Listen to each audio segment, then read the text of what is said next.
Alright, hey guys, welcome back to the video, and today I'm going to teach you how to upgrade your Burgage plot to level 2. How do you satisfy all of these needs? I'm going to show you exactly the easiest way to do it, so you can do it as early as possible and obviously upgrade your village further and further. Okay, so let's go over them. First is water access. That's very easy. It's in the under construction. You go to, what's it called?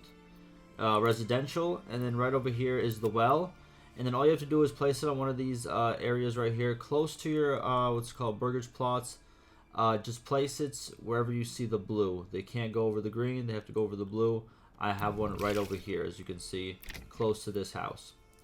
Now church level, pretty much you just need a wooden church. Again, can go under construction and go under where is it? Right over here. Under residential, we have wooden church. As you can see, it does require quite a bit. 5 timber, 20 planks, and 10 stone. But low-key, I'm pretty sure you start off with enough stone. And the planks, obviously, you get from the, what's it called? The saw pits right over here.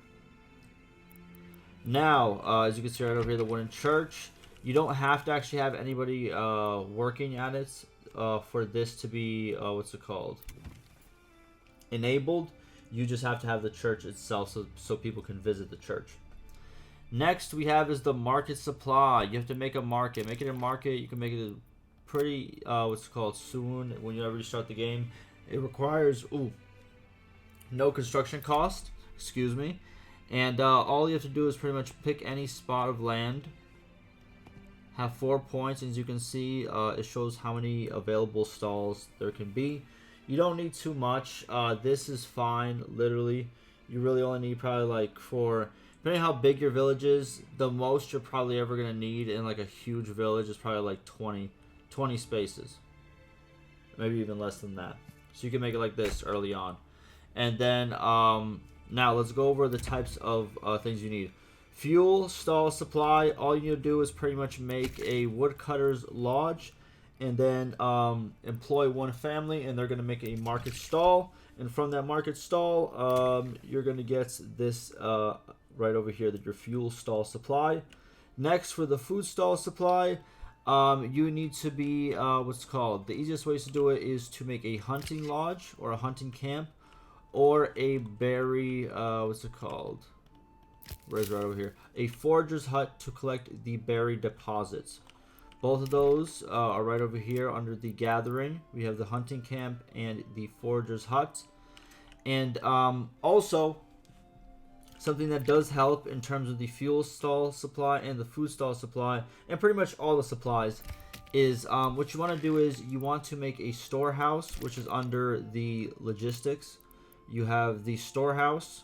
It costs 2 timber, and you want to upgrade it to the large storehouse, and you want to employ one person right over here, or one family, because what they're going to do is they're going to eventually open up a stall, but they're also going to take all the raw materials and extra things that people have and put it into the storehouse instead of it being in the actual production buildings. Because whenever it's in the production buildings, if the supply ever gets to like the max, as you can see right over here, 28 is the max. If it reaches 28, the workers will stop working if they are actually employed here. So if you don't want any stops in production, you have to make sure someone is working at the storehouse so they can get around. And also, like I've always stated, you want to always have more oxes that will help you, what's it called, where is the hitching post, that can help you carry, what's it called, all your timber, because you're going to need a lot of timber for your fuel stall supply and obviously building everything that you need for this.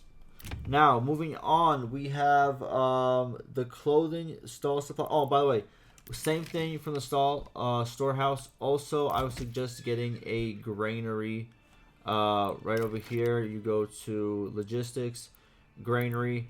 That will again help. It's the same thing as a storehouse, except it stores food, and you can also employ a family. Now, like I said before, getting a stable, which you can get from a hitching post. Right over here under logistics, you have a hitching post, and you can upgrade it to a stable. And right over here, you can order an ox. As you can see, each small stable can hold 2, and the more oxes you have, the easier and faster buildings will be built, and obviously timber will be transported to help your fuel stall supply.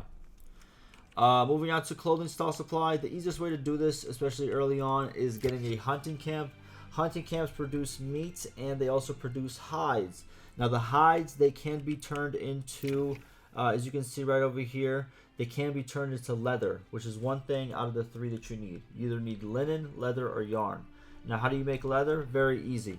You go to construction, you go to industry, and you go right over here to tannery. You build a tannery, and then from that tannery, they're going to take the hides from the hunting camp, and they will transform it into leather. And then once leather is available, they're going to make a stall in the market. As we can see right over here, a clothing stall that sells leather.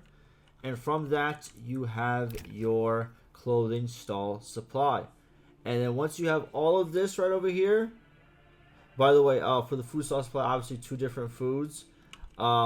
Again, the hunting camp and the berry deposit are 2 different foods that you can get early on without even making farms and converting it into bread and all of that. But yes, that is all you need. And then obviously to upgrade to level 2, you need 4 timber as well. And that will do it. Hopefully that was informative, and I'll see you in the next one.